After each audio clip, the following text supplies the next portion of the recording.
자, 이제 트립을 달기 위해서 앞 중심선을 한번 살펴보겠습니다. 패턴에는 단추단 추가분이 없습니다. 그 말은 서로 이렇게 포개지 않겠다라는 뜻이죠. 1대1로 만나게 하겠다. 그럼 1대1로 만났을 때 내가 단추단이 없으니까 대신에 다른 여밈을 줘야겠죠. 지퍼를 주실 수도 있고 아니면 걸고리를 이용할 수도 있습니다. 그렇게 했을 때 완성선이 서로 딱 겹쳐져서 끝이 나고, 이 완성선 어떤 부위에 트림이 이제 만나야 되겠죠. 자, 그러면 트림이 자바라 형식으로 좁은 게 있을 수도 있고 이렇게 수술이 달릴 수도 있습니다. 자, 그러면 수술의 끝이 완성선의 끝에 와야 반대편의 트립도 이렇게 서로가 자연스럽게 수술이 이렇게 만나지게 되겠죠.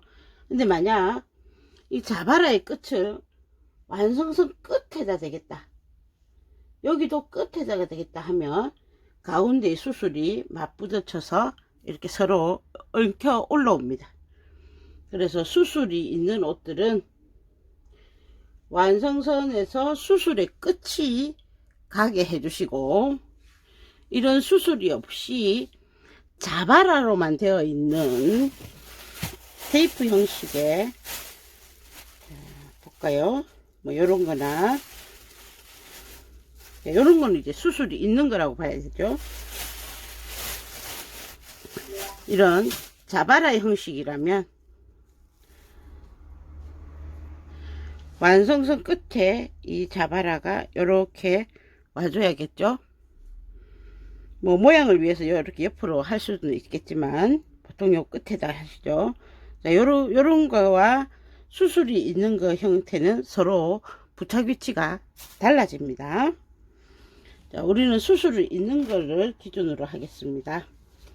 그래서 완성선 끝에 드립 장식의 끝이 이렇게 와닿게, 그래 해야 완성선과 저쪽 완성선에서 이제 서로 걸고리라든지 지퍼를 달아줄 수 있다. 자, 그러면 그 결론에 맞춰서 먼저 트립을 달겠습니다. 이 트립은 나중에 다셔도 상관이 없습니다. 근데 저는 먼저 다는 이유가, 트립을 하려면 어쨌든 재봉선이 지나가야 되는데 나중에 안감을 다 했습니다. 안감선 위로 결국 트립 재봉선이 가게 되죠. 나중에 달게 되면 그러한 재봉선이 보기 싫다라는 거죠. 그 다음 그렇게 보기 싫지 않게 하려면 수작업으로 손으로 다 떠야 되기 때문에 손으로 안 뜨고 재봉으로 하기 위해서 완성선의 안쪽에다가 트립을 달도록 하겠습니다. 자, 그러면 트립의 길이가 필요하겠죠. 얘들이 맞나 안 맞나 확인문. 이제 트림을 달 건데 몸판에 목선과 앞중심선이 늘어나지 말라고 이렇게 식서 테이프나 다대심지 또는 바이어스 테이프를 이용해서 붙여 두십니다. 트림의 끝이 완성선에 가도록 하겠다. 사람마다 트림의 폭을 어떤 걸 선정할 것인지가 다르기 때문에 그 위치는 본인들이 선정하셔야 되고 나중에 마지막에 하셔도 됩니다. 자, 시작을 옆선 끝에서 하셔도 되고 뒷목에서 하셔도 상관이 없습니다. 손이 많이 닿지 않고 눈길이 잘 가지 않는 곳에서부터 시작하는 것이 좋겠죠. 뒷중심선에서도 하셔도 됩니다. 뒷중심선 여기서 1.5의 시접이 각 있다. 1.5가 요렇게 있으면 그 1.5 안쪽에 드림을 달겠습니다. 보통 드림은 한 줄을 안 받고 두 줄을 받게 되죠. 전에 우리가 크롭 할 때도 트림 테이프식의 트림을 갖고 해봤는데, 여기서 이렇게 박아 나갈 때 어느 쪽부터 박느냐, 목선의 거부터가 아니라 바깥쪽에 걸 박습니다. 목선 거는 안단을 이을 때 트립의 끝이 여기 작업할 때 걸릴 수 있기 때문에 이렇게 제껴서 합폭을 한 후에 다시 한번 박아줘야 되니까, 트립의 끝을 이렇게 놓을 때 몸판 쪽, 그러니까 목선 쪽이 아닌 쪽부터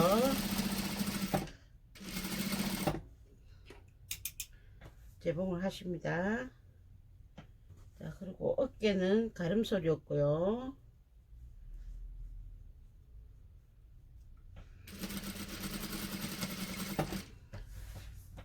트림이 당겨지지 않도록 자연스럽게 되도록 해주셔야 됩니다. 그렇지 않으면 옷이 쪼글쪼글해지니까요. 자, 그러면 의문이 생기는 게 있을 겁니다. 그러면은 주머니는 왜 안 달아? 주머니부터 달고 해야 되는 거 아니냐 하실 거죠. 트림의 조건이 각자 다르지요. 넓은 폭을 하실 분도 있고 좁은 폭을 하실 분도 있으십니다. 그랬을 경우 몸판에서 트림이 차지하는 분량이 있겠죠. 그래서 트림을 먼저 달고 위치를 확인하신 후에 하겠습니다. 자, 여기서 이제 요 목선에서 직각으로 내려가셔도 되겠죠. 직각으로 내려가실 때는 요 테이프를 다 꺾어서 가셔야 되는데, 저같이 이렇게 두껍게 하신 분은 그게 불가능하거든요. 그러면 라운드로 살짝 돌리십니다.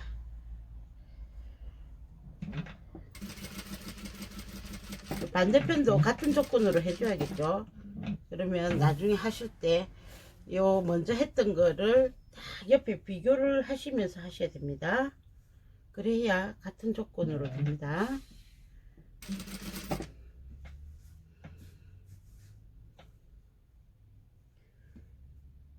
자바라 테이프는 되도록이면 바느질선이 표시가 나지 않게끔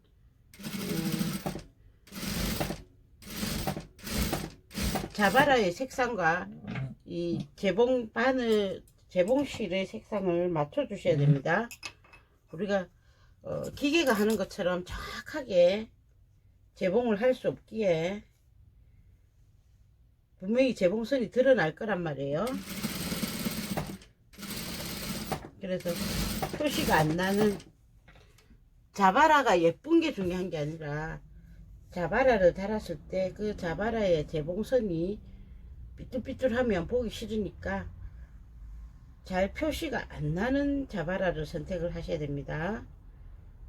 이렇게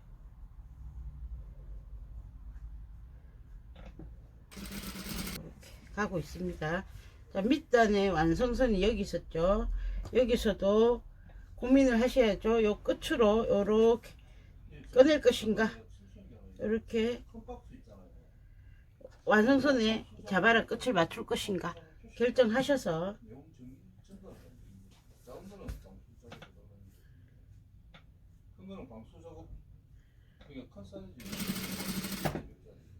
여기서도 코너가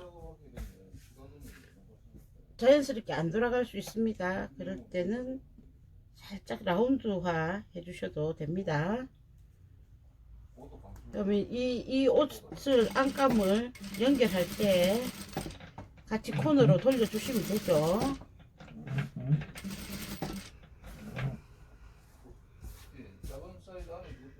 당겨졌나 안 당겨졌나, 너무 이렇게 자바라에 맞춰 가지고 이렇게 당겨졌는지 확인을 하십시오. 그러면 요렇게 이렇게 돌려서 저거 한 나사 보는 거 중앙에 붙여야 돼. 한 바퀴 삥 돌려오겠습니다. 예, 붙이고 방수 이래. 한 바퀴를 돌렸습니다. 자, 이제 살펴봐야 할 것이 있습니다. 뭘 살펴보냐면 우리가 요 코너, 아래쪽 코너 여기를 직각으로 돌리지 않았습니다. 왜냐하면 이제 자바라의 그 두께 때문에, 이 트립의 두께 때문에 직각으로 이렇게 꺾기가 힘들어서 라운드로 했다면 이 라운드가 두 개가 비교했을 때 같은지 확인을 하셔야 되고, 그 다음 앞 중심선의 길이가 두 개가 일치하는지 확인하셔야 됩니다. 우리가 컴퓨터 재봉을 하는 게 아니기 때문에 차이가 날 수 있습니다. 그래서 두 개를 비교하시고, 그 다음 이렇게 목선으로 갔을 때 여기에도 라운드가 있었죠. 요것도 두 개가 크게 어긋나지 않고 비슷한지 확인하시고, 목둘레의 바란스도 맞는지 확인을 다 하신 후에 내가 요 정도 했으면 재봉을 계속 해도 되겠다 싶으실 때 테이프를 자르십니다. 무턱대고 얘부터 버뜩 자르시면 안 됩니다. 그래서 약간 여유를 두고 자르신 후에 여기는 별도로 한 번 더 접어서 마감을 하십니다. 여기 두꺼워졌기 때문에 마감이 어려우신 분들은 손으로 손바느질을 해서라도 마감을 해 주셔야 나중에 풀리지 않겠죠.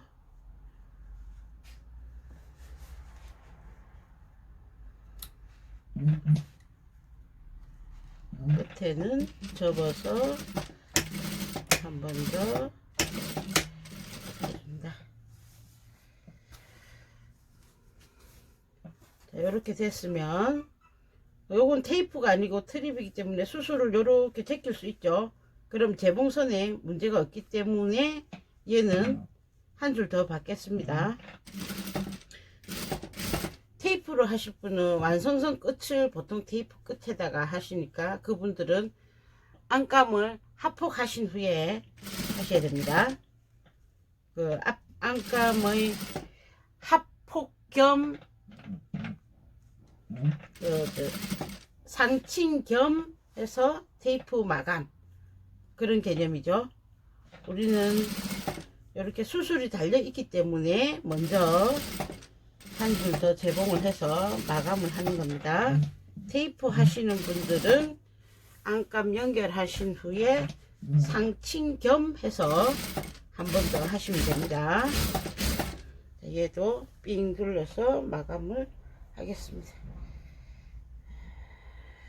소매가 좀 깐들깐들해요.